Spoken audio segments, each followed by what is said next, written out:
देवी कृष्ण वाजवतो बासरी. अक्षयरावांचे नाव घेते वटपौर्णिमेच्या दिवशी. नागपूर ते चंद्रपूर पेरलं लसूण आणि नरेंद्र रावांचं नाव घेते. सावित्रीचं मान राखून. मंगळसूत्र, त्यात 2 डोरले, सौभाग्याची खून. प्रशांत रावाचं नाव घेते. मानगोर्दीची सून. ओल्या ओल्या केसांना टॉवेल द्या पुसांना. दशरथरावांच्या नावाने साडी द्या नेसायला. जन्म दिले मातेने, पालन केले प्रीत्याने. सचिन रावाचं नाव घेते पत्नी या नात्याने. वटपौर्णिमेचे 7 वचन. अभयरावांचे नाव घेते वटपौर्णिमेच्या दिवशी. गहू तांदळाने भरले सूप. गहू तांदळाने भरले सूप. गणेशरावांचा स्वभाव आहे खूप भारी. कृष्ण म्हणते राधाला हास. कृष्ण म्हणते राधाला हास. आशिष रावांचं नाव घेते तुमच्यासाठी खास. साडी घालते फॅशनची, पदर घेते साधा. साडी घालते फॅशनची, पदर घेते साधा. रवींद्र माझा कृष्णा, मी त्यांची राधा. महादेवाच्या पिंडीवर बेल वाहते वाकून. विठ्ठलरावाचं नाव घेते तुमचा मान राखून.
खरं तर प्रत्येकच सण याला एक महत्त्व असते की ती आपली संस्कृती जपण्यासाठीच असते.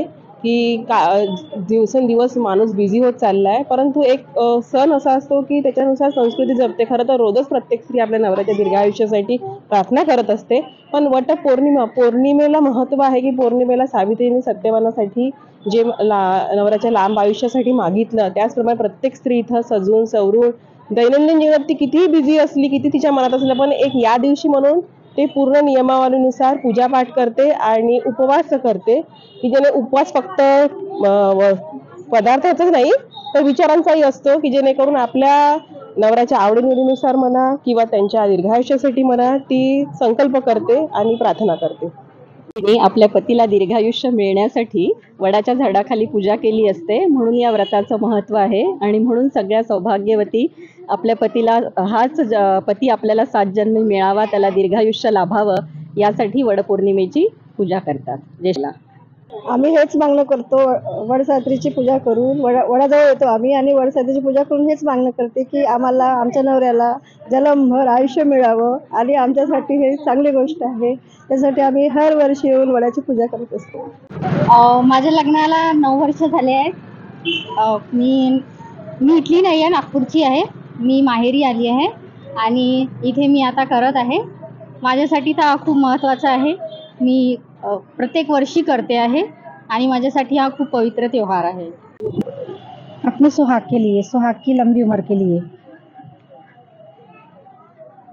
किया जाता है, क्यों ये क्या इसकी स्टोरी है? स्टोरी तो बहुत बड़ी है भैया, बताने गए तो बहुत बड़ी बहुत लंबी है, इसमें नहीं बता सकते हम लोग. लेकिन ये अपने सुहाग के लिए करा जाता है, सुहाग की लंबी उम्र के लिए. कि अगर सुहाग कितनी भी मुश्किल में रहो तो अगर माँ से अगर सच्चे मन से अगर अपन दुआ करें तो वो वहाँ से अपने पति को निकाल ही देती है. वटपौर्णिमा हा वर्षातून एकदा येतो आणि ते पण म्हणजे काय म्हणते आपले जे लाईफ पार्टनर राहते त्यांच्या दीर्घायुष्यासाठी केला जातो. पूजेच्या नावाने बायकांची सगळ्याची अपेक्षा असते. दरवर्षी हा तेव्हा तुम्ही करता, काय विशेष महत्त्व सांगा त्याला, म्हणजे काय स्टोरी काय आहे, म्हणजे कशा पद्धतीने केलं जातं, का बरं केलं जातं? का बरं केलं जातं? नाही का सत्यवान नावाचा राजा होता आणि तो म्हणजे त्याला नाही का दीर्घायुष्य मिळत नव्हतं. त्याच्यामुळे त्याची तर तिला नाही का मुलंबाळ होत नव्हते. तिला असं होतं की तिला मुलंबाळे कधीच होणार नाही. तर ती एमाच्या मागे गेली. एमाने तिला असा आशीर्वाद दिला की तुला संतती हो, असं आशीर्वाद दिला. ते संतती दिली तिला, म्हणजे आशीर्वाद दिला. तर तिने एमाला विचारलं की तू मला असा आशीर्वाद दिला की मला संतती हो, पण माझा नवराच नाही आहे, माझा नवऱ्याचा मृत्यू झाला, त्यामुळे मला संतती कशी होणार. म्हणून तिचा नवरा त्यांनी यमाने परत तिला दिला. त्याच्यामुळे ही वटसावित्री पौर्णिमाचा सण केला जातो. ॲक्च्युली याच्या मागे एक स्टोरी आहे सत्यवचनाची आणि सावित्रीची. तर असं मानलं जात होतं पूर्वीच्या काळात की सावित्री जी होती तिने तिच्या वडिलांनी नकार दिला होता लग्नाला सत्यवचनाशी. कारण की असं कुंडलीत लिहिलं होतं की हा एका वर्षात मरण पावणार आहे हा वर, तर हा वर तुझ्यासाठी योग्य नाही आहे. तर त्याच्यानंतर काय झालं, तिचं अमाप प्रेम असल्यामुळे तिने सत्यवचनाशी लग्न केले, असंच आहे नाही. आणि त्याच्यानंतर तिने किती म्हटलं तरी त्याच्याशी लग्न केलंच, विरोध असताना सुद्धा लग्न केलंच. आणि त्यानंतर एका वर्षानंतर त्याचं निधन होणार होतं. त्या यमदूत आले होते त्याचे प्राण घ्यायला. तर प्राण घेताना मग असं सावित्रीने असं म्हटलं की तुम्ही त्याचे प्राण जाऊ शकत नाही. आणि त्याच्या मागे मागे ती यमदूताच्या मागे मागे ती गेली. तिचं प्रेम अमाप प्रेम पाहून त्यांनी डिसाईड केलं की आता आपल्याला सावित्रीला तिचं वर द्यायलाच पाहिजे वापिस. आणि तेव्हापासनं म्हणजे वडाची पूजा केली जाते. आता वडाची पूजा याच्यासाठी केली जाते की हे सगळं प्रकार हा वडाच्या झाडाखाली घडलेलं होतं, त्याच्यामुळे ही वटपौर्णिमा साजरी केली जाते. आणि प्रत्येक स्त्री त्या दिवसापासनं वडाच्या 7 फेऱ्या घेते. ज्याप्रमाणे सप्तपदीमध्ये 7 फेऱ्या घेतलेले जाते त्याचप्रमाणे वडाच्या 7 फेऱ्या घेतलेले जाते. आणि तेव्हापासून हा साजरा करतो. आणि सत्यवानाला जिवंत करण्यासाठी सावित्रीने उपासना केली होती वडाच्या झाडाखाली. आणि वडाच्या झाडाखाली कसं ऑक्सिजन जास्त असते म्हणून वडाची पूजा. पौर्णिमा कशासाठी असते? सत्यवान आणि सावित्रीची एक कथा आहे. जेव्हा सावित्री सत्यवानाचा मृत्यू होते त्यावेळा सावित्री आहे ना, ते यम तिला घेऊन सत्यवानाला घेऊन जायला निघतात. त्यावेळेला ती त्याच्या मागे जाते. ते सांगते अगं तुझा नवरा मेलेला आहे, तो आता जिवंत होणार नाही. ती सांगते नाही, कसा नाही होणार, होऊच शकते. नाही सांगते तू स्वर्गामध्ये तिथपर्यंत येऊच नाही शकत. अशी करता करता करता करता ती मागे जाते. मग ती त्याच्याकडे तो सांगते अगं नाही, सांगते पण तू वर माग, 3 वर माग असे की तू हे कर. तर ती पहिला वर मागते, सांगते आमचं राज्य आम्हाला परत मिळायला पाहिजे.